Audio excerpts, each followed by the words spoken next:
Hey guys welcome back to my channel. இன்றைக்கி நம்ம evening snacks கோதுமை அப்போ எப்படி செய்கிறதுன்னு பார்க்கலாம் வாங்க. பிள்ளைங்க ஸ்கூலுக்கு போயிட்டு வந்தோன்னே இதை செஞ்சு கொடுங்க, கண்டிப்பாக அவங்களுக்கு பிடிக்கும். ஸோ இதை நீங்கள் ட்ரை பண்ணி பாருங்கள்.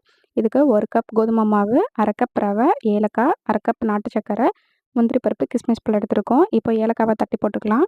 இப்போது 1 கப்பில் மண்டவெல்லம் ஆட் பண்ணி அதில் தேவையான அளவுக்கு தண்ணி ஊற்றி அதை கரைச்சி எடுத்துக்கோங்க. லைட்டாக உப்பு ஆட் பண்ணிவிட்டு ரவையும் ஏலக்காய் தட்டி போட்டதையும் ஆட் பண்ணிவிட்டு கோதுமை மாவையும் அதோட கரைச்சிக்கோங்க. கொஞ்சோண்டு துருவன தேங்காய் ஆட் பண்ணி அதையும் கரைச்சிக்கோங்க. இந்த பதத்துக்கு வரணும். இப்போது ஒரு இதில் நெய் ஊற்றி முந்திரி பருப்பையும் கிஸ்மிஸ் பழத்தையும் வறுத்து அதில் ஆட் பண்ணிக்கலாம். தேவையான அளவுக்கு சோடாப்பு மட்டும் கொஞ்சோண்டு போட்டுக்கோங்க. அப்போ தான் கொஞ்சம் மொறுமொறுப்பு வரும். ஸோ சோடாப்பையும் கொஞ்சம் ஆட் பண்ணிவிட்டு அதையும் நல்லா மிக்ஸ் பண்ணி ஒரு 1/2 மணி நேரம் ஊற வச்சுக்கோங்க. இப்போ தோசைக்கல்லில் நம்ம எண்ணெய் ஊற்றி இதை சுட்டு எடுத்தோம் அப்படின்னா ரொம்ப டேஸ்ட்டான கோதுமை அப்பம் ரெடி ஆயிரும். இது ஸ்கூல் குழந்தைங்க போயிட்டு வந்தோன்னே இதை கொடுத்தீங்கன்னா ஈவினிங் ஸ்நாக்ஸ் அவங்களுக்கு ரொம்ப பிடிக்கும். ஸோ இதை நீங்கள் ட்ரை பண்ணி பாருங்கள். இந்த வீடியோ உங்களுக்கு பிடிச்சிருந்துச்சுன்னா மறக்காமல் லைக் பண்ணுங்கள், ஷேர் பண்ணுங்கள், கமெண்ட் பண்ணுங்கள், சப்ஸ்கிரைப் பண்ணுங்கள். தேங்க்ஸ் ஃபார் வாட்சிங்.